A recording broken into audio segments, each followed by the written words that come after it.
The Marvel Cinematic Universe has just found its next major villain as Jonathan Majors joins Ant-Man 3 as Kang the Conqueror. BD here, and finally some big Marvel news which might be bigger than any of us expect right now. Jonathan Majors is joining Ant-Man 3 as Kang the Conqueror. Yeah, now we're talking! Just last week, director Peyton Reed was saying that Ant-Man 3 is going to be bigger than we expect, with his exact words being more sprawling. And it seems like he wasn't kidding. Kang the Conqueror could be the next saga of the MCU's equivalent to Thanos, or at least a major player in a grand overarching story, as other heroes and villains are strongly tied to this character. Kang the Conqueror, real name Nathaniel Richards, is a villain from the future in the Marvel Universe, suspected to be a descendant of Mr. Fantastic himself, Reed Richards. He's from the 40th century, but travels to so many different times and places that he could pop up anywhere, maybe in the time-traveling Loki series on Disney+, or the Eternals, which could span not only centuries in the MCU, but possibly different millennia as well. We could even see dead characters like Iron Man again on Kang's journey, or maybe visit the moment where Black Widow got a proper funeral. Because, you know, we kind of just glossed over that part, right? Anyway, back to Kang. Nathaniel gets some of his villainous inspirations from Doctor Doom, so he develops an alias called Scarlet Centurion, but this alias loses to the Avengers in modern times, so he decides it's time for a rebrand and gets some practice in conquering, so he takes over a war-torn 40th century and officially reinvents himself as Kang the Conqueror. This is the guy you've probably seen on Twitter that's all green and purple, or maybe you know him from Lego Marvel video games.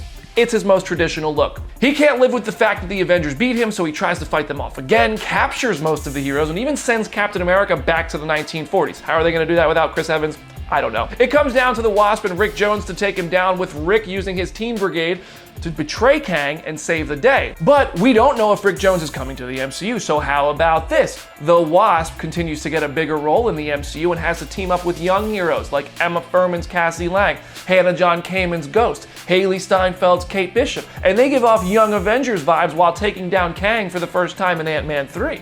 Of course, this would only be the beginning. Ultimately, his goal becomes beating the Avengers by making sure they never exist with time travel stuff. And losing at the end of Ant-Man 3 could be what sets Kang the Conqueror on such a path. Losing to the Avengers forces Nathaniel to come up with more new plans, and with every time travel effort, he creates divergent versions of himself, like Victor Timely, a version of the character who becomes the mayor of Timely, Wisconsin in the 1920s, or Immortus, a character who serves as an ally to Doctor Doom. Nathaniel also has various versions where he becomes Iron Lad and Kid Immortus, but ultimately Kang kills off all of those versions of himself and consolidates them into one stream of consciousness as a main Kang the Conqueror. The MCU might be heading in a different direction than what we expect, one without a singular villain overarching the entire saga following the Infinity Saga, but Kang is very worthy as a contender to wreak havoc in the MCU in the wake of Thanos.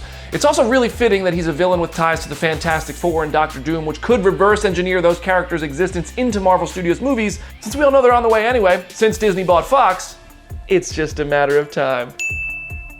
Are you ready to see Kang the Conqueror in the Marvel Cinematic Universe? Share your thoughts in the comments section or send them my way on Instagram at BrandonDavisPD, and head over to Comicbook.com/Marvel for more updates. If you're watching us on YouTube, be sure to subscribe and like this video and drop comments about the future videos you'd like to see, because I read all of the comments and I hope you're enjoying the content.